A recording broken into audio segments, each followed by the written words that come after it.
Hello, welcome to Good. Roll with Nate and Chris. We'll be your hosts tonight, and we're going to do something special. I'm actually going to help Chris create a character for another person's game. We'll also do one another time where it's going to be for my own world, but we're going to show you how we kind of get inspiration from the book, how we make characters, and how we do our process. So, Chris, could you please explain the world that you're going to be in and what type of game it's going to be, and then we Yes. can start from there. Yeah. So I'm going to be playing in a BrigadeCon game on October 29th called Downreland. And it's been explained that this is a kind of an Oz-like setting. So sort of Wizard of Oz-ish and but dark. And actually, I don't have the description in front of me, but it's going to be darker and more deadly. So we've been given a special list of races that have the mechanics of races that we already know from the player handbook. I have chosen to be a Kasir, which is a woodland being from the forest of Baja in the south central Downreland. And I won't read the whole description, but the bottom line is they're heavily in tune with nature, and they are mechanically elves. So that has what I've chosen. I've chosen to play a bard, and that's about the extent of my knowledge so far. Well, that's how I always start off mine characters, actually, is I always look for what class I want to be. It's either a class or Yeah, always race, but you already have them right. both down anyways. Those are So now kind that of hand in hand for me. I gotta have both right off the bat. idea of what she wants to look like, which I will share this with everybody really quickly. Let's see if I can get this going. Boop. Okay, share. It's basically going to be the pixie haircut girl right there. So Shiri said this is kind of what she wants to base her bard off of. Mhm. So there you go. So you guys all Practical, have in mind. no nonsense looking girl. Well, maybe not no nonsense, but practical dress, and she looks like she's ready for anything. Hey, she's actually wearing chainmail. I can respect that. Well, I doubt if I won't be wearing chainmail since bards have to wear leather armor, but you know, I Hmm. always at least look for characters that have like physical features and practical clothing. I don't get too fine detailed when I look for images for inspiration, but so the other thing is, I already know I want her. He mentioned a little bit of the DM is Jeremy Lilly for this session, and he mentioned something about a little bit of a whimsical side to this setting, and I kind of like the idea of having a slightly whimsical bard. So that's kind of the only other thing that I know about her up front as we go through our creation process that I wanted to aim for. So wide open. It'll be All pretty easy. So right, what do you want to do first? You want to do the numbers first, or do you want to do the background personality? let's do the numbers first so that the numbers can help us determine the rest. Perfect. So I already know that for a bard, it's recommended to have charisma and dexterity as your first and second highest scores. So, and he's told us we get to use standard array. So I've assigned the 15 to charisma and the dexterity to 4. Um, and then my racial abilities have already given me modifiers in wisdom and dex. So before we've even gotten around to what we get to add for the base numbers, we have a couple things to add there too. So Just to kind of explain too for anybody that doesn't know about these type of things, there's 3 ways that you can do numbers for your characters. One is by rolling, which explains it in the book, and we might do a video just for that to kind of go more detail. Another way, standard array, where it gives you a certain amount of numbers that you can use, which Chris has the numbers right in front of her. And then there's also something called a point bias system, which gives you a little more flexibility, but it kind of always ends in the same amount. And then also each class, of course, they each have their own, or not each class, each race has their own modifiers that are added with them. So kind of keep that in mind when you're creating your characters as well. Right. So I went with it's an elf character, and I went with wood elf. It's kind of always my favorite. Um, and so as an elf, I automatically get a +2 to Dex, and then the wood elf gets a +1 to Wisdom. So we haven't assigned my Wisdom score yet, but um, we know right away that we have those things that we get to add. And so we'll add those to those scores as we assign them, and then we'll still get to add the ability modifiers after that. So I always do this part first. I always fill in the racial ones, and then I fill in the actual ability scores, and then I add the ability modifiers. So that way I don't get Ability modifier. confused. Yeah.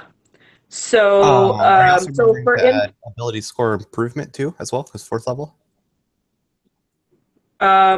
yeah, we'll have to take that into consideration too. Uh, yeah. Well, we're 5th level. Oh, sweet. So yeah, you still get the ability score improvement. So it's another +2 to anything, or +1 Right. in 2 players. So yeah, sweet. So my remaining abilities to assign are strength, constitution, intelligence, and wisdom. And so here's where I'm kind of flailing. I don't really know where the rest of her scores should go because I don't have a clear vision of who she is yet. So this is where I'm hoping that Nate will have some guidance of like ideas for me. So there's 2 ways that I find myself doing this. Either sometimes when I'm feeling a little cheap, I go the high and low route where I just look for numbers that I want. I really personally don't like building this way, but I know many people do. And then you build your character's personality around that. Or if you have more of a direct sense of what she is. Now, do you want her to be somebody that's wise and intelligent?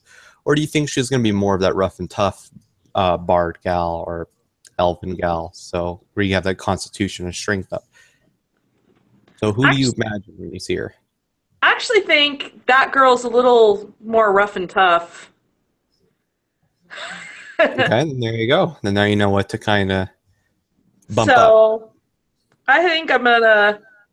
So I always cop out and end up giving my characters really low constitution, and then I can't do anything with. I find that there's a lot of things that constitution affects. So I think for once I'm gonna assign that 13 to the constitution, Awesome. and so then of course that makes strength 12. And then I think she is more intelligent than wise. So I'm going to put a 10 on intelligence and an 8 on wisdom, which is kind Hopefully of that sad because deformed I have that arts. wisdom modifier. So it's effectively not going to do anything for me. Well, you could give one of your ability score improvements and put a 1 in there, and that'll bring it up to 10 at least, so you don't have a negative score. That's true. That's true. Well, I'm at a 9. I'd get a 9 now once we add. So I'm going to do that right now, too. I'm going to add those modifiers that I already got for race. Mhm. So that brings my dex to 16 Awesome. and my wisdom to 9. So very dexterous. So yeah, and then the ability, is it just one ability score that I get to improve? No, you can either improve 2 by 1 or 1 by 2. You get 2 extra points. Oh. Hmm. Do. Okay. Well, we might have to come back to that. I might have to think about that one a little bit. I don't want. um. Another, Yeah, I guess another if I thing, put both of them on her wisdom, then she'd at least not take any penalties. yeah. Well, you don't need For to put that both. You only matter, need to put 1 because you already have the actually, 9. yeah, that's what I was just gonna say. Actually, because once she hits 10, it would be so. Okay, I'm gonna put one of them there. And then I'm gonna bump. Hmm.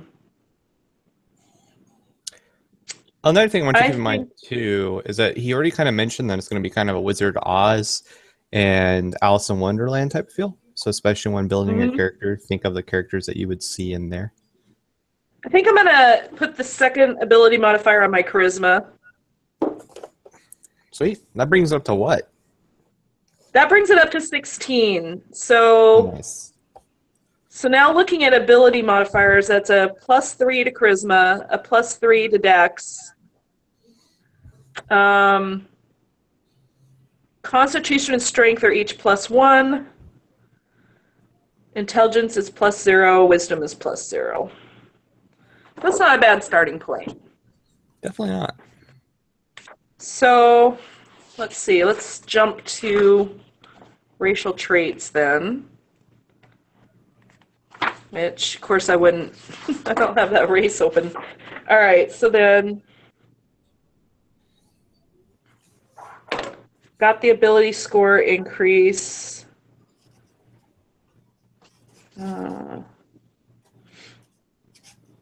I have perception. I have a proficiency in perception. I get to fill that one in right off the bat. Mm-hmm. I'm sorry we don't have a screen share of this because it would be nice maybe for people to see how you do that. But maybe we'll do that in another video. Yeah, I think we go more depth. I'll just get the PDF. Yeah, and then let's go to. I don't believe there's any more. Oh, my saving throws as a bard are dexterity and charisma. So what that means for anybody who doesn't know is that not only do you add your dexterity modifier, but you get to add your proficiency bonus to it as well. So that makes my dexterity saves at +6, and my charisma score is +6 as well. And then for my perception, because I'm proficient in that, I get to add my proficiency bonus, which is a good thing because that's based on wisdom, and I'm +0 wisdom. So that's one way to get my perception up there a little bit. So that worked out well. Yeah, +3 perception isn't too bad. No, not too bad. So hopefully I'll roll well. Yeah, because I'm known for that. I wish. Okay, so It's a train wreck when you roll. Right? I roll low so often, or I do this high-low thing. Although the other night I was on fire, so that was good. Yeah, 2 d20s in this consecutively. It's awesome. That was awesome. So, for saving throws then, my strength is +1. My constitution is +1. Intelligence is 0. Wisdom is 0. And I'll fill in the rest later. So for anybody who's never done this before, then you have that list of skills, acrobatics, animal handling, etc. And you go down that list and you add on your modifiers according to the skill that matches. So acrobatics is dex, so I'm going to add a +3 to that. And then like my perception, because I'm proficient in it, I get to add my proficiency bonus as well, but because it's +0 again, that one's just a +3. So we'll move on. So the one I always forget how to do, I don't know why, I always have a disconnect, is the passive perception or passive wisdom score. And it doesn't really explain it in the book in the place where you would expect to see it. So I think you got me on that one too, honestly. yeah, I don't know why I always have trouble with this one. So somebody out there right now watching this is probably shouting it out at their screen, but so I'm going to look it up here real quick on Google. Of course. Passive perception. Oh my gosh. Let me just make sure. I'll try to see if I can find an initial thing. Also, make sure you put on, you probably don't need to worry about experience points, but experience points since you're level 5 means you're at 6,500 at least. Yeah, it doesn't really explain. Yeah. I mean, I always thought your passive proficiency was just your proficiency bonus that you have on it. It's it's 10 plus your wisdom modifier. Oh. So my wisdom modifier again is 0, so it's just going to be a 10 for me. So that's the one I don't know why I always have a hard time with that. It's kind of weird, but Yeah, so a I've bit of seen it. some people use that really oddly, but the whole idea of it is that it's what you notice when you're not even trying to notice anything. It's just if you're just naturally, how observant are you naturally is what that is. Well, So, I use it actually as a DM tool. I get your guys' passive wisdom, and then right. I try basically pulling that, and I'll roll numbers, and whoever gets it gets it. I played with somebody a while back who kept asking if they could roll their passive perception, and I didn't understand what they thought they were doing because you don't have to roll your. What they meant Perception was they check. wanted to roll a perception check, but they kept referring to it as passive perception. So it just got me really stopping and thinking about, well, what does that really mean? So all No right, one corrected him. so no, I did not correct him. I just let him. I let him do it. I left it alone for once. I know I correct people a lot normally, but I behaved myself. You'd be Yeah, I'm proud. impressed actually. So the other thing that Jeremy gave us, one of the other instructions was that our hit point was our hit points. We're going to start at maximum for first level, and then the average for the additional levels, of course, plus your con modifier. So I already figured out that my base would be 28, and now that we know my Constitution modifier, we can add that. And if I understand correctly, that would be for each level. So I would add 5 because it's just +1. So that should Hmm. give me 32. I already know is as a bard, it's leather armor. Oh, and I get to have a dagger Well, it's not just leather armor; it's just as part light of my armor. starting equipment. I'm sorry. It's not leather armor; it's just light armor in general. So, but that means my AC is Woohoo! Time to go to the book where you can find all that information. 11 plus my Dex mod. So 11, it's going to be 14. That's not so bad. That's not so bad. I can live with Or that. I you think I can't can do live with studded that. leather? No, it says leather. Huh. My starting equipment as a bard, it's your starting equipment. Oh yeah, I see that. Okay. So, yeah. In addition to whatever my background, which we haven't picked yet, but leather armor and a dagger. I need to pick my weapon. As an elf, I'm proficient in longsword, short bow, and longbow.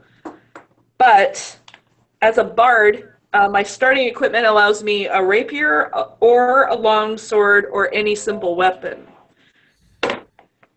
So, huh.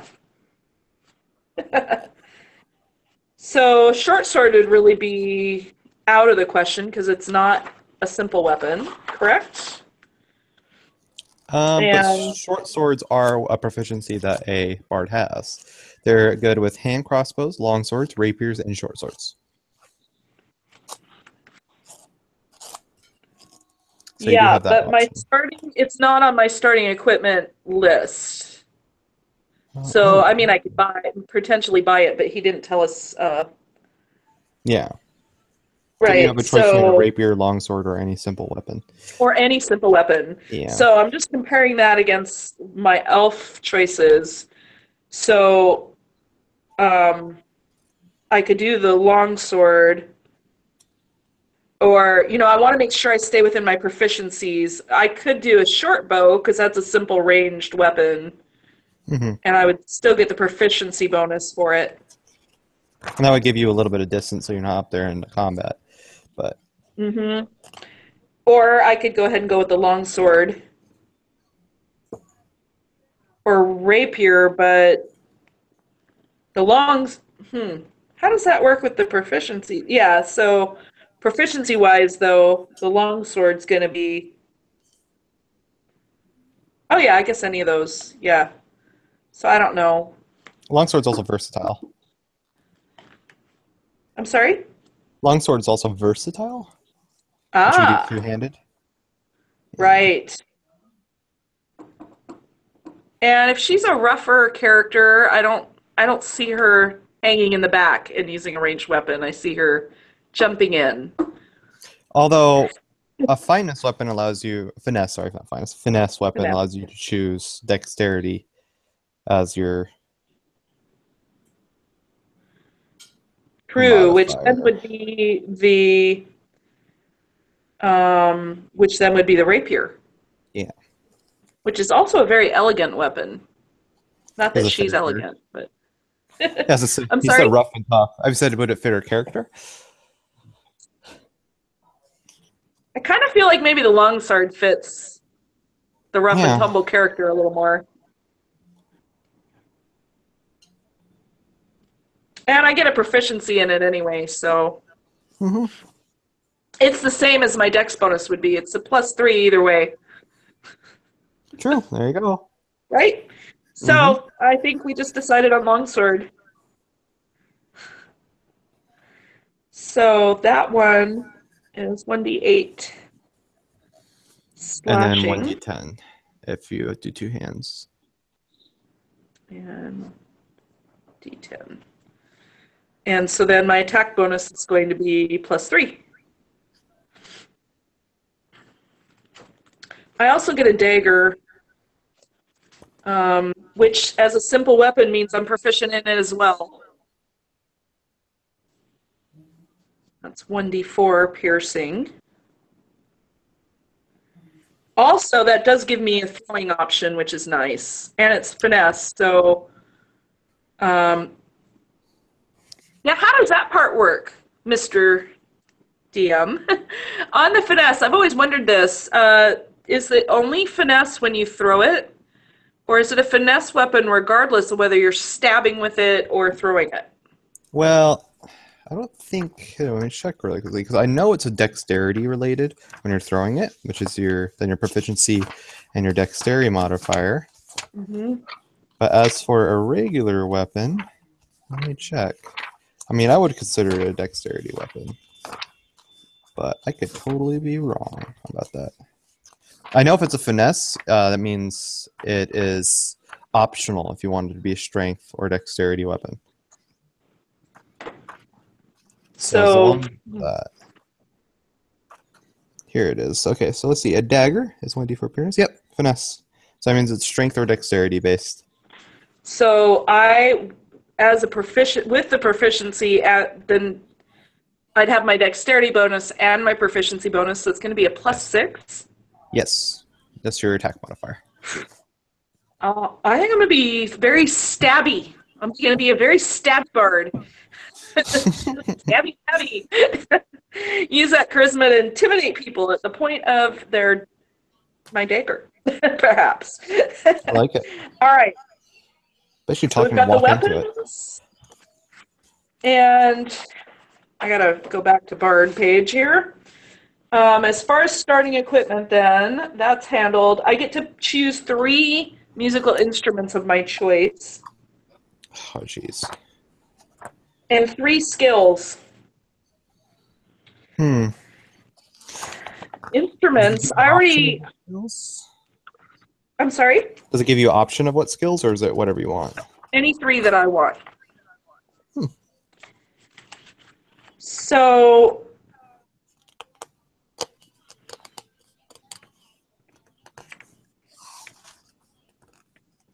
Um, so if she's a rough and tumble girl, I'm thinking either athletics or acrobatics would make sense. Yeah. So I think I'm going to go with, I already know I want to go with persuasion.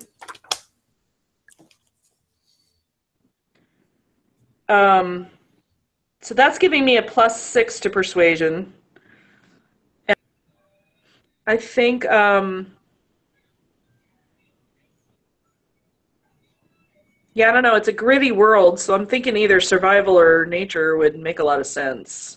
Oh, this kind of makes sense. Okay, so athletics is used for running, swimming, jumping, and climbing, which are generally strength-related feats. Acrobatics has much more to do with hand-eye coordination, as like what you said. So swinging from ropes, sliding down a staircase on shields like Legolas, and flipping and tumbling around someone when there are sphere of influence.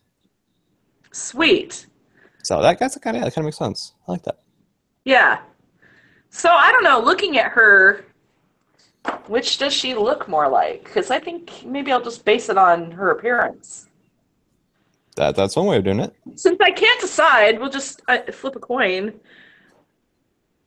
I don't know. Okay, I think I'm going to go with the athletic. Again, thinking she's rough and tumble character, that's how we built her. I'm going to go with that. And so that'll give me a +4 to athletic checks. And last but not least, and I think again either nature or survival, um, Hmm. which are nature's intelligence and survival is wisdom. No, she is a wood elf. Well, wood elf-ish. Maybe the Yeah, nature. nature's a really good fit, I think. All right, so nature it is. Um, so that'll give me a +3.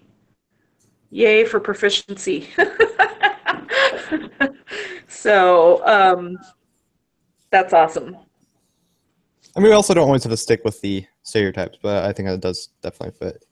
Yeah. So this will be a character that's actually very. This is probably a character who's more opposite from who I really am than any characters I tend to go with characters that are very much like me, but she's kind of different. She's kind of more like your mom. Right? Yeah. Hey, at least gonna play something different though, something that's not you. That's kind of the point. Yeah.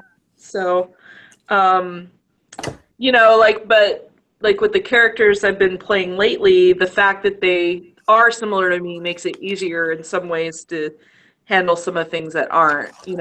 So Yeah, this very will easy be to a get good lost. challenge. It should be fun. So I always play neutral good, so no question on alignment. Um, so I should make a note of the rest of my equipment. So, I get 3 musical instruments and need to figure those out. Also, another thing too. Starting at second level, you can add half of your proficiency bonus rounded down to any ability check that you make that doesn't already include your proficiency bonus. So everything now has a +1 actually. Oh, nice. So anything that would be a +0 will Yeah. have a Yeah. +1. Mm-hmm. And if it already has like a 2, that as long as it's not your proficiency bonus affecting that 2, it becomes yeah. Just +1 to everything essentially. That is Nice. awesome. Okay, so I'm going to just make little notes on the character sheet to fill that in later. Um, because that'll be really nice. Okay. And then, so instruments. I don't know. Is there even a list of instruments in here? There must be. Yes. Yes, there is. So, Somewhere. okay. So I'm always partial to pan flutes. That's going on my list right off the bat. That'll be the more whimsical side of her. So the instruments, I'd be curious to know what our viewers think about the instruments list, though, because I mean, am I the only one who thinks that a lot of them seem kind of impractical for somebody to carry around all the time? Yeah. You know, Some of them especially are, if but you're I carrying. mean, you're a bard after all. I mean, you're kind of impractical in the whole battlefield, but ends up kind of working out. So I feel like if you can play the pan flute, you could probably play the flute as well. They're such similar uh, instruments.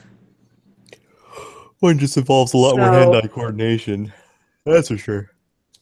right, and they require an ear to tell when you're on the.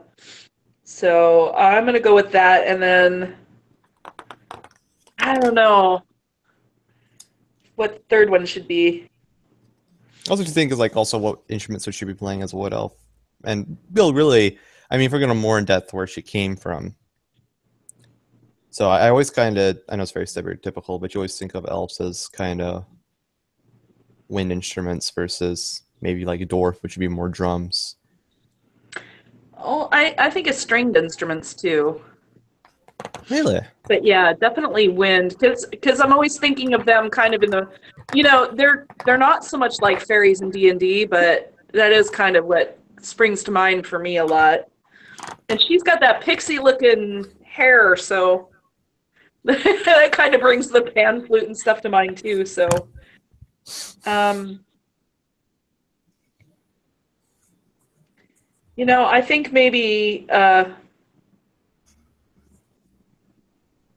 just a lute, or the instrument that they don't have on this list that I really like, and we used it for a character in your game, is the mandolin. That one is really cool. I really like the mandolin. Random instruments, because the instrument list on here is kind of weak.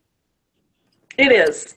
I'm going to ask Jeremy about it, and it's just a one shot, so I don't know how much if it was a campaign, it'd probably be a lot more important, but maybe with it being a one shot, maybe he won't mind.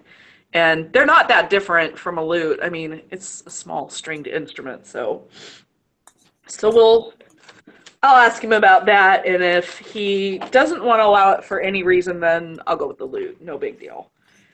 And actually, a lute is listed. I get to tools was 3 musical instruments of my choice, but a lute is actually one of the things on my equipment item list that was automatic.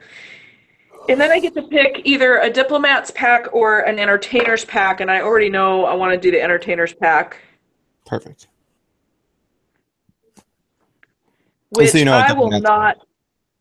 I'm sorry? I was going to say, just so everyone else knows, the diplomat's pack tends to have a lot more writing utensils in it. Yeah, the diplomat's pack makes sense for a face type character, I think. But I think I'm definitely going more the entertainment, whimsical route, so that works for me. So just for people who are watching who maybe don't know, that includes a backpack, a bedroll, 2 costumes, 5 candles, 5 days rations, a water skit, and a disguise kit. So I can do disguises and costumes and all kinds of... It's a little more on the fun side. So I do always list that on my character sheet, all the things that are in it, so that if it comes up, I can say, oh yeah, I have that. But I'm not going to take the time to fill that in right now, because I'll have to type this up for Jeremy anyway and get him. He wants a digital copy. So I'll fill in that stuff. And so I have leather armor. And I already got my dagger, so that's it for starting equipment.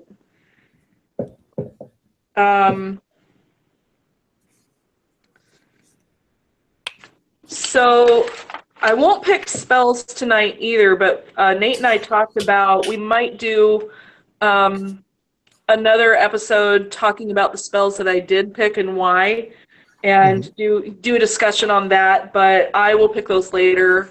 I have the Bard Spellbook pack. Actually, I have all of the Spellbook decks. I love these things. They're so handy, and you don't have to flip through pages when you're playing, except for in a few cases. There's a spell in one of my characters has in another game where I do have to look it up every time because it's a more complex spell. But they're really handy to have, so I just go through them. I go through them for each level, and I look at what I think I want, and then I narrow it down. Like I pick a little stack of, oh, this would be good, this would be good. This is how I think I might use this, and then I narrow it down and pick the ones I'm actually going to have on my list. And in this case, it'll be 3 cantrips, 4 first-level spells, 3 second-level, and 2 third-level. So, and then... Chris here has single-handedly kept the D&D team's fridges full with how much he has bought from them. I do tend to kind of buy some stuff. I'm sure there are people that are worse, that buy more stuff than I do, but at least you're supporting. I've been kind of impulsive lately.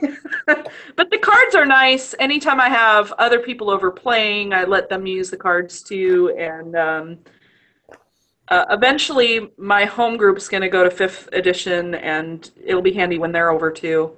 So I think they were a worthwhile investment. I didn't buy them all at once. So, um, special bard abilities include Jack of all trades. You can find the descriptions of these things on page 54, so I won't read them. Song of Rest. Oh, so and then at 3rd level, I get to pick a bard college. So, Hmm.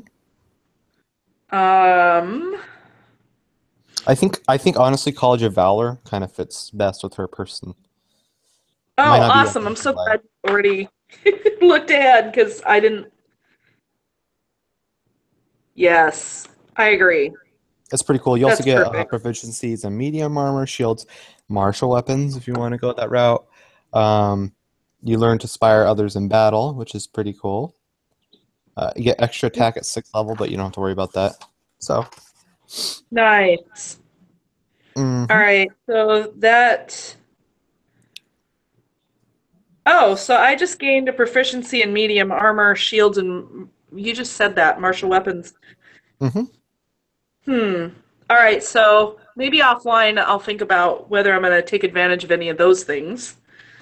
Um, so actually, the armor, I mean, would there be an advantage or disadvantage to going to a medium armor for a character like this? Well, she is using a longsword. There's that. But you do have your spells you can use. But yeah, I mean, just a chain shirt, which you can then make it look like the chick inside the picture that you have, gives you Uh-huh. a 13 AC plus dexterity modifier, but it has to be dexterity modifier max of 2. Scale mail gives Nice. you 14. Breastplate gives you 14 plus, or they both give you 14 actually. Just scale mail is really cheap. Hmm. And then half plate. So I will ask, I think I'll ask Jeremy about the chain shirt. Because he said starting equipment, he didn't cover additional stuff for um, these kind of higher level things. So I will ask him. He's been really, really communicative so far, so that'll be good. I'll ask him about that because that does. I would just assume I'll just go with what fits the image I already picked, which I guess is a little, a little lazy, but um, combat inspiration.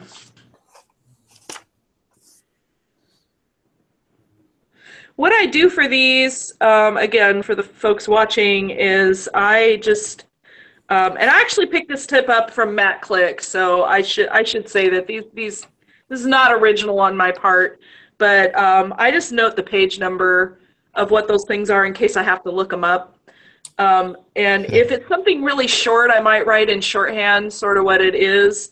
A lot of times, like with spells, I'll put on my spell sheet. Like I have a wizard character that I play in 2nd edition, and on my spell list, I have things like, like my magic missiles. I'm at a level that I get to do 5d4, and then it's 5d4 plus 1, so I just have that. And then I have like the range, but then I have the page number if I need to look up something specific about it. So that's what I do here is I just put in the page number, and then I can refer to it later if I need to. And then, yeah, I don't have to type a ton of stuff either. I'm not into that. I do enough typing at work all day. So,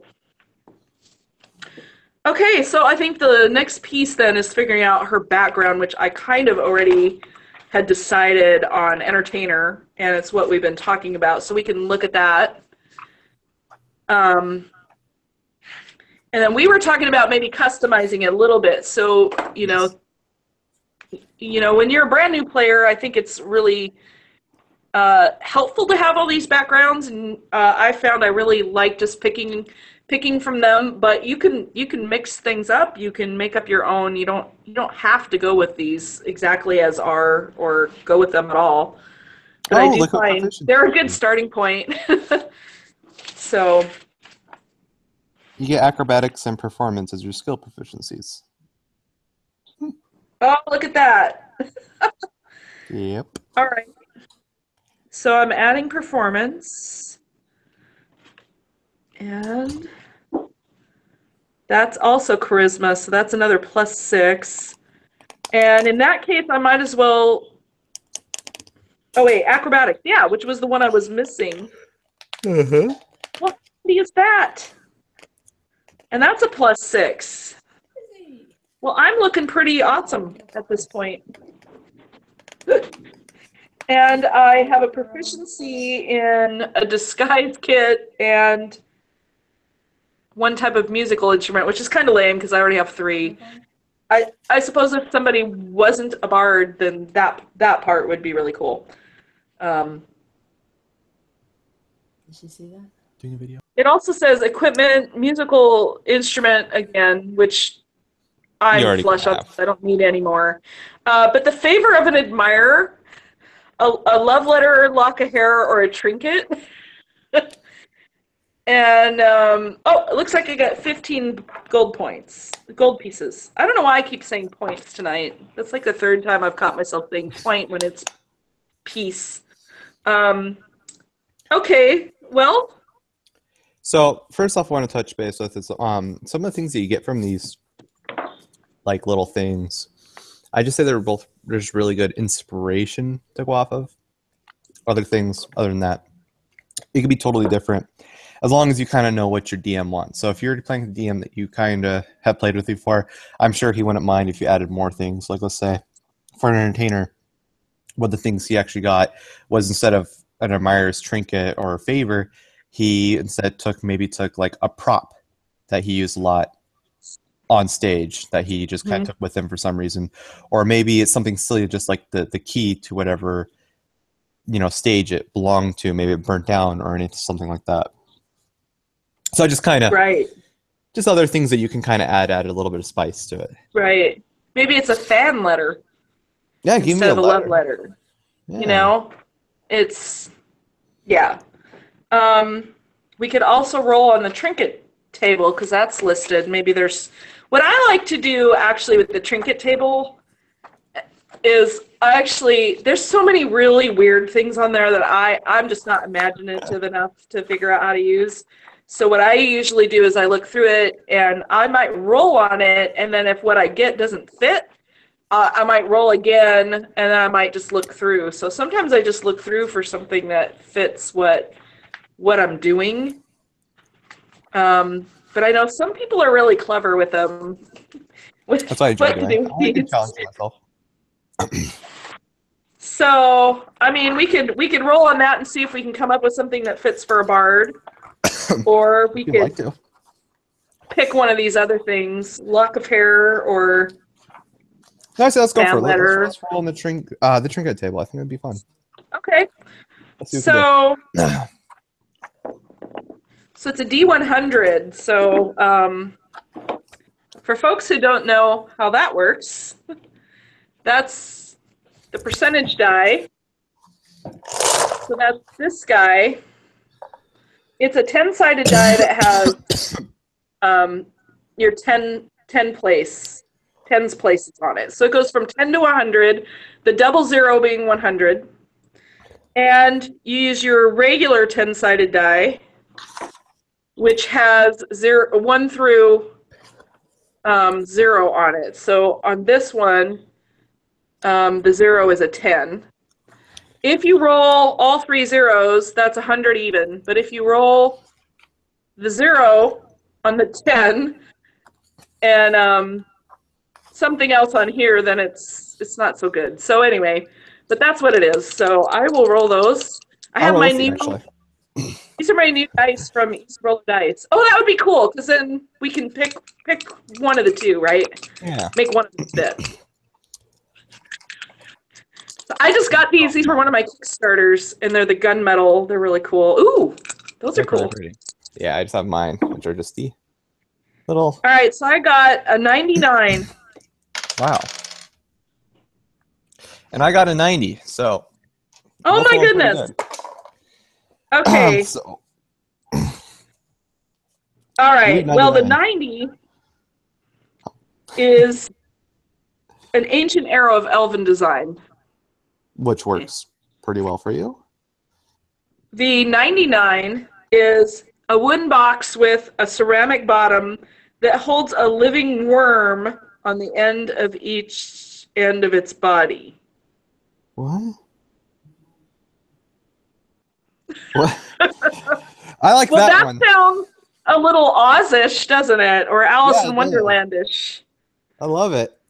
Okay, All a wooden right. box with a ceramic bottom that holds a living worm with a head on each end of its body. So, are we Weird. talking about a human head? Like a face? You want to throw a face on that? Oh, the Oh the my face of the gosh. caterpillar from Alice in That's what Wonderland. I was thinking. Maybe we could actually have like a little caterpillar in there. A two-headed caterpillar. Maybe they get in fights. That'd be awesome. So, ceramic bottom that holds weird. Okay, that's weird. Like, how do they come up with this stuff? I'd love to be the fly on the wall when they come up with that idea. I think they're just like screw it. I think I literally probably is what roll dice and just go whatever page on a dictionary has it. I don't know. That's awesome. So I'm adding that to my equipment page, my equipment list, with ceramic bottom holding a live two-headed worm. So I paraphrased a little just to make it fit better, make it easier. So, all right, so going back to entertainer, which I'm going to go ahead and write that as my background. But we might customize and tweak it a little bit more yet. Of course, of course.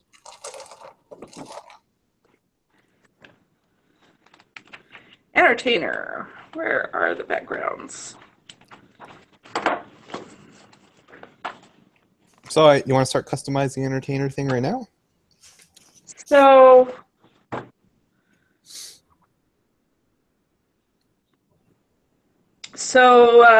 you always pick 2 personality traits. Oh, this one's got, though, 3 routines to pick, too. So that might be one where we might want to customize Yeah. quite a bit, right? So it says choose 1 to 3 or roll on the table. So, I mean, obviously, if I have instruments, I'm an instrumentalist. I'm playing instruments. So that one seems like a no-brainer. I don't even know why you would have to pick that. Yeah. Like, why would you have instruments if you don't play them? So that's kind of silly. Well, I mean, you could also, but you could be more than just that. Maybe you were a storyteller too, because a lot of times they did music and stories together, or maybe jokes, or maybe you were a mixed thing. Maybe, like, I mean, that's kind of one of the things I want to bring up as an entertainer. What stopped you Right. from being just a purely entertainer? Did something happen to where you lived Right. as an entertainer? Maybe you were a very unsuccessful entertainer and decided that she needs to go out and either experience life or start seeing more things to write about. Maybe she got more inspiration from the things she was singing about, or maybe it's a mixture. Right. But I think the thing is the for people like me who automatically say, well, why would that be there? Well, it's there because not just bards are going to choose this entertainer background. Other races and classes, you might still pick that. And so then having instruments that you don't already get, having instrumentalists would totally make sense. So yeah, I mean, we already know she's going to have that. I don't know where I'm supposed to put routines. I guess I'm going to put it in features and traits. And yeah, I like that point you just made. So, I think maybe it's a little too obvious, but I guess I feel like she'd be out there because she does want material for her music. So what drove her to get more material for I music? think actually, you know what I think? Actually, I think she might be a little bit of an adrenaline junkie. There you go. So that's definitely a personality trait. She But seeks danger. yeah, like maybe her initial reason was for material because you got to see the world, or how you have anything to tell. But maybe she keeps doing it because she's a bit of an adrenaline junkie. So I kind of like the idea of that being her flaw. Yeah, I like it. So maybe she's too willing to go out into danger. Yeah. So what would drive her to leave her home too? And also, who taught her to play all these instruments? And how did she become a bard?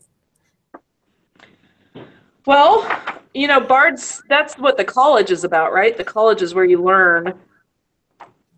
Yeah, I But mean, I definitely don't think you always have to take it like, oh, they definitely went to college. Like, what if her dad was somebody that would have taught her how to play music and taught her all things that she knew? Maybe he went to that college. Maybe she comes from a family of performers, and now she's doing her own ritual, going out and trying to experience the world just like maybe her mom and dad did. right. So I have to admit that I did give this a little bit of thought ahead of time, and I was kind of thinking that, yeah, that maybe she came from a family of performers, what if? So I got to thinking about it, like, what would the equivalent of having rock band parents be? Like, your parents are rockers, so you're, in the Maybe one of the parents setting. is a hero, and the other parent was a bard that was traveling with them, and they fell in love on their journeys. That's pretty rock bandy on both sides because you That's have pretty a cool, celebrity. Yeah, right? So the other thing I thought was like sort of a, I don't know if it's, I don't want to offend anybody with this term, and just know that I don't know if this is no longer acceptable to use. Please forgive me if it is, and feel free to leave a comment telling me what is appropriate now. But I was thinking like maybe a gypsy, maybe she grew up in a group of gypsies in a traveling caravan, and that's one of the ways they made money. So it's kind of tropey, but um, that was kind of where I was thinking, because I think that's the most rock band thing from history, right? Is people who traveled around doing that sort of thing. Like, you're on the road, your roadies, your groupies, your your everything. it's right where we nomads. I think at that point. Nomad, Well, I mean, but that is part of their culture back then. They were very nomadic, so right? that's it. Right. They were nomadic, and I think they did a variety of things, right? They tinkered and They did a lot of shows. healed They sold and stuff. right and danced. And so I was actually thinking dancer for her, instrumentalist, dancer, and singer, which are all things I've been involved in too. Which would still fit with the adventuring route as well. Yes. So it all kind of tie together. And I think it makes it a little bit in her blood too, like just it's how she grew up, it's the lifestyle she's used to, and but I think the specifics of actually going from just being an entertainer to being more of getting in it and not just watching other people and writing about it is the adrenaline junkie bit. Like, she discovered that she got a major adrenaline rush from getting in there and fighting with everybody, and boom, that was it. There was no going back. I kind of also like the nomadic route too. I mean, hopefully you're not following the trope that all your family got killed or something. But when you have like a nomadic No. group, you're not stepping on the DM's toes usually of where your group could be because it could literally be anywhere, and he can throw that in any place. Versus when you're like, oh yeah, I come from this really proud city, it's super strong and great, and then the DM's like, well, what the hell? Where am I Right. gonna put this? Now he did specify that our specific race kind of is primarily in one. Let's see, he said primarily in Navande is one of the only known villages that my race comes from, but I mean, I don't think I don't think that keeps you from being nomadic, True, no, it doesn't. I mean, you know. although he did say you Just guys only because came that's from where one you're from place. doesn't, huh? He did kind of say they came from one place. So, I mean, it has to be a pretty small, like, Yeah. little nomadic group. It couldn't be like an actual decent sized tribe. I mean, I guess Right. up to him, though.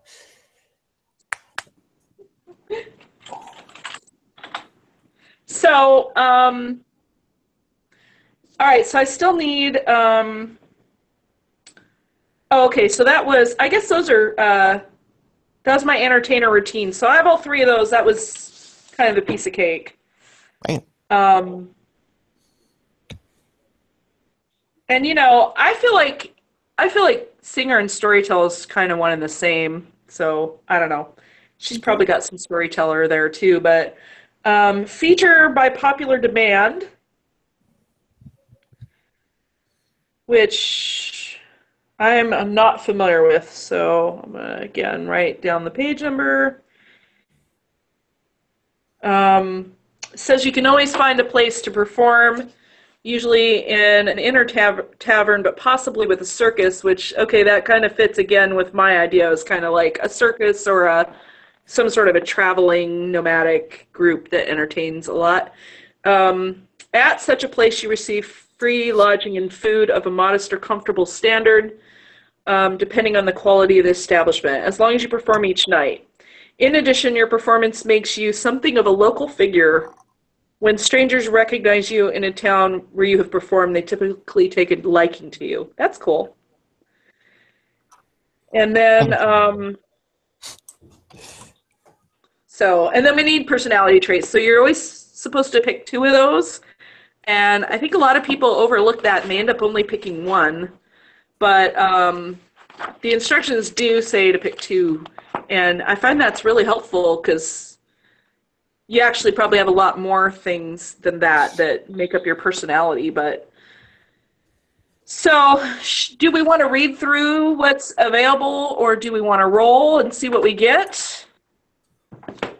That's one I just kind of just make up, to be honest. I mean, Okay. come on. So I already know that she's going to be a tough, daring, rash, Yes. obviously.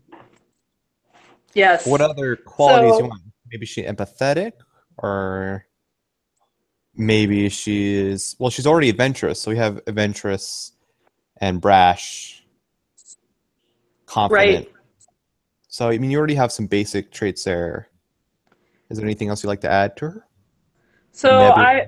I would say rough and tumble on the rough and tumble end and the adventurous end, that implies some being brave, Courageous. or courageous, exactly. Um, although I don't usually go. I mean, these usually have like a whole phrase to them. So I'm gonna read through these and see if any of them catch my eye. I know a story relevant to almost any situation. Whenever I come to a new place, I collect local rumors and spread gossip. I might be able to see her as a gossip spreader. Hopeless romantic.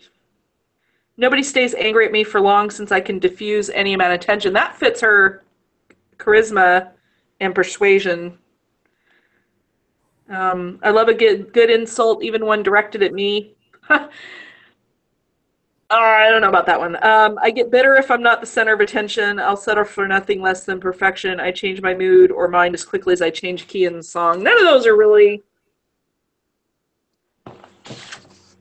Because she's more of a mix too. She doesn't just seem just primarily like a bard. She also seems kind of like a warrior since College of Valor. So I mean, maybe she might be Right. like, So maybe. I never say no to an adventure, and I'm always willing to learn and write from it. So yeah, I like that. Or like, I'm always willing to jump in.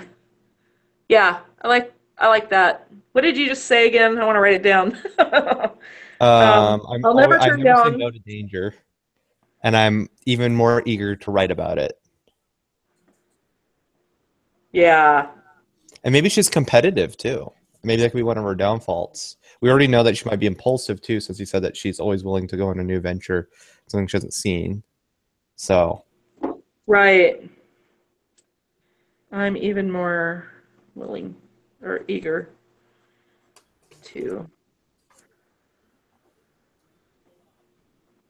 or boast She about it. right. She might turn out to be boastful. So, all right. So that kind of fits the courageous. And then let's go back. I like the impulsive.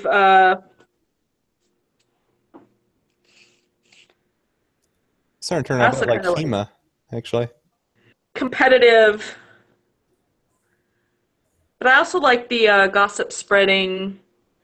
It could be all those. It depends on how much you want to how much load do you want to put on yourself? Right. Well, these would be the primary ones. So I think the Never Say No to Danger, and even more eager to write about it, is that kind of encompasses all the adventuring and. Wait, what Oh. about her not mentality, but disposition? Is she a pessimist? Is she optimist? She's somewhere So I between. kind of wanted her to be a little whimsical, so a little bit of a. So like maybe no matter what the circumstance, I always have a smile on my face because I know things can get better. Yes, exactly. Yes, that's perfect. Or, I think one of my favorite sayings is like, life is like a piano. The white keys are the good parts, the black keys are the bad parts, but when you put them all together, it makes a beautiful song. So maybe like she looks at all parts of life equally, even the bad and good, because she knows all together it makes a good story. Right. So If I'm maybe better. no matter what the circumstance, I can always find the silver lining. Yeah, perfect. That comes straight from the book, doesn't it? I don't know. Oh, sounds Maybe. like it. Maybe. It sounds familiar. Yeah, it does, doesn't it? It might be from another section. It's possible that I've read it before. I wouldn't be surprised. So then we need my ideals. So, beauty, tradition, creativity, greed, people, honesty. Well, we know her ideals is, well, along these long run of personality traits, she likes adventure and story. Mm-hmm. And so maybe one of her ideals, what's a way we can put this into one word that makes it sound right? I guess optimistic, huh? Yeah, optimistic. Actually, there's one in the book that is probably perfect, which is really cool. Creativity. The world is in need of new ideas and bold action. Although she's not chaotic, and it says chaotic. I don't think I think you still put that even if you're not chaotic, kind of. I mean, that kind of fits everything we just talked about in a nutshell. Yeah, it does. Well, maybe not entirely. For the most part. I mean, she doesn't exactly. Does she want to change the world, or does she just want to be able to write about the Really world? want to change the world, but she's not afraid to take action. So let's go back to what you said right before that.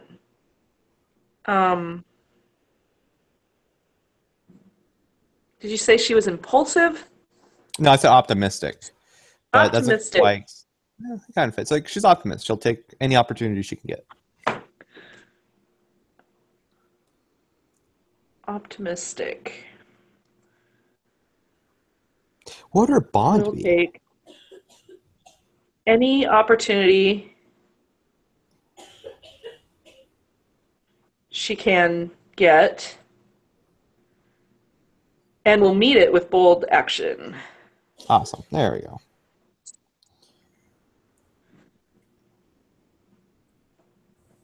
I like that. Okay, yeah, bond. Oh boy.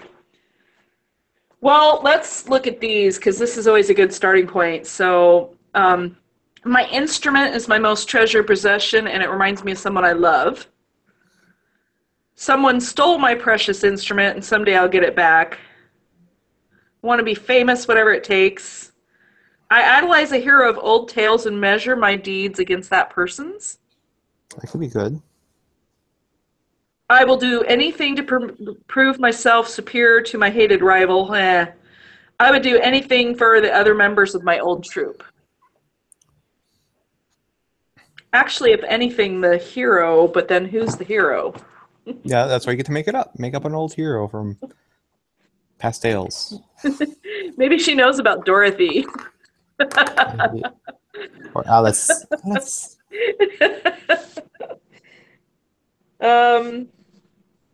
You could always do the lion. Yeah, right? Someone Or that yeah. the DM can do something with that. It leaves him room to figure out who that is, maybe. It's true.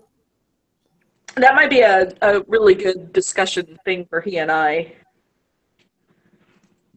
One thing I also like doing too is All if right. can, if you can fit into it, is try creating something that you can change within over the course of a one shot. It's very rare you see characters Right. change within whole campaigns, and even more rare if you can see it happen in one shot. But if you can do it, it can be really worthwhile. I remember hearing about this actually on another YouTube. Right. I can't remember it. So I'm sure somewhere else out there somebody talks about it better than I can. But yeah, if you can find something too that maybe you can also change within that course, that'd be nice. Right. Well, and if nothing else, she might a one shot might give us direction for where she might go character growth wise, and I may end up using her in some other game. So, Yes, of course. I mean, it's kind of yeah. I mean, I definitely keep these characters around and I pull them out when I have other one shot opportunities. So, all right. So she is still lacking a name. She needs a name. That is the most important part. You have to make a name that really envisions or kind of fits your character, because it's the first thing people hear, and it actually is very important. So I always kind of look at the race names first, but then I really truly go on to make something that fits her or the person. Cool, because I always have a hard time with the names, and I go to the race names, and then I don't know. There's so few names in the book, and I feel like like there could be more. So, oh, and I didn't pick an age for her either, but I'll figure that out later. It's not super important right now. So I think though, because of what she is, I think maybe a very short and kind of very like quick and easy to remember name would make a lot of sense. Yes. And because, well, first she's going to need just her stage name if she has one, or maybe she doesn't. Maybe she just keeps her real name as her stage name. But it has to be kind of just very short and quick and easy to remember because, she's a performer. Right. So, what do we want? Let's see the names. Yeah, and I'm always a big fan of any name that can be shortened or, used in some other way, because these names are too hard to remember. So we have Adri. Actually, I already know I don't want any name. So there's Bethrina, which could be shortened to Beth. There's Burrell. There's Kaylin. Well, also think maybe I'm not pronouncing these right for Elvish, but right. Well, also remember maybe something also that you can do too. Like, I guess a good example would be like Beth the Beautiful, because you're a stage performer, so maybe you have something kind of corny going on. So, yeah, just an idea. Right. Drusilla, Anna, Philocial, Iolenia, Jeleneth. Not going to use Keyleth because I already have a character named Keyleth. Lashana, Leah. That's kind of nice. Leah, yeah, I like it. Mariel, Mealy, Niavara, Kaylana. Yeah, can't even pronounce the next one. I already have a Serial as well. Shanaira. Shiva. Yeah, okay. Well, I like Leah. That's an easy one. It's nice and short. It is nice and short. And it kind of suits her. It's not too... She doesn't seem super feminine. She's a bit of a tomboy, I'd say. And so I like the kind of short and sweet name for her anyway, for that reason. And then for last names... You know what I like is that the last names, if you go with the English translation, could make a really cool stage name right there. So, like, for instance, I kind of like Leah Amastasia, which would be Leah Starflower. That could be her stage name, Leah Starflower, or Leah Moonwhisper. So those are kind of cool if you look at the English translation of the name. In this case, could be really cool. Xyloscient is Gold Petal. Cyanidel, is Moonbrook. I don't know. Let's So see if I can get it. Oh. Huh.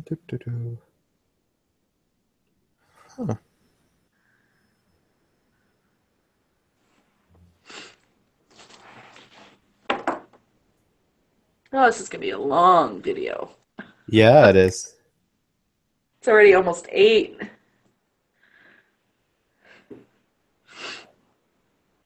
I kind of found some more, like Leah Beneth, which is just blessed, but with a question mark for some reason, which is pronounced Alla Maria. Alla Maria. Alla Maria.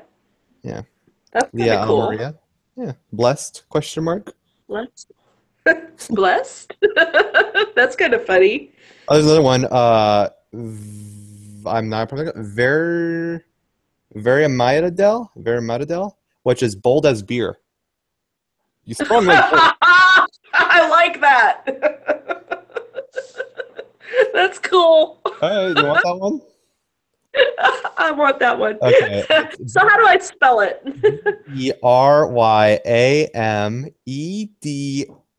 Eryamedel. Vermeliel. Huh. Leah Vermeliel. Mario. Bold as beer. Bold as beer. I like that. Awesome. Bold as beer. And that's just probably how she'll... Sweet. Well, I think all the major stuff is done. I have a full character sheet. To go over, I know probably a lot of you are like, oh, you didn't add all the bard stuff. We know she's going to do that afterwards. We just don't want to go over because bards get a lot of crap. Yes. And I mean a lot. So we're just going to kind of leave it out. She's also going to put in the spell list later. So don't yell on us. But, yeah, I'll go through the spells. And then, like I say, maybe we'll put together an episode on that. I know as a player, that's something I've kind of wished is that people would talk more about the specific spells, why they picked them, and how they fit their character and that sort of thing. So, which I think your character right now, we can probably just go over your character because you did that perfectly. Her spell list that she has is awesome. yeah, well, we can include that on that episode so that we can wrap this one up. Yeah. So we'll fill out some more details later. We'll report back. Maybe we might find a way to post the character sheet somewhere for anybody who's interested in really seeing how I lay mine out, or in just seeing everything finished, and having that visual to go with what you heard. And then I do want to say, so again, BrigadeCon sign up for games started at midnight last week on the 15th, and everything for BrigadeCon is Eastern time. So for those of us on the West Coast, you're able to sign up at it was 9 p.m. or something. But I know there's still a few seats left on some things, and there'll be some great panels too. Again, it takes place on the 29th. And I know our own Jaron D&D has a couple seats in a couple different things. So for those who are DMs or GMs, he still has openings on the panel, DM's panel that he's hosting. So if you're interested in being a part of that, get in touch with Jaron. You can find him on the Facebook. He's part of the Absolute Tabletop group. He's also got the Power Up Gamers group, and I'm sure there's a link to reach him on the BrigadeCon portal as well. And then I know he had at least one seat that was still left for the Fairy Tale Adventures, and those are really fun one-shots to do. They're very clever and unique, and they're a lot of fun. So if you haven't signed up for something, jump in and do that, and and don't miss. Even if you just watch, it's a load of fun. So yeah, and I think I'll be on the DM panel too, so that'll be fun. Awesome. So we should see Nate there as well. So I think that wraps up this episode. Yeah, I don't really have anything else to say right now yet. So thank you guys for watching. And until next time, may your dice roll high. And DMs roll low. Good night, guys. Bye.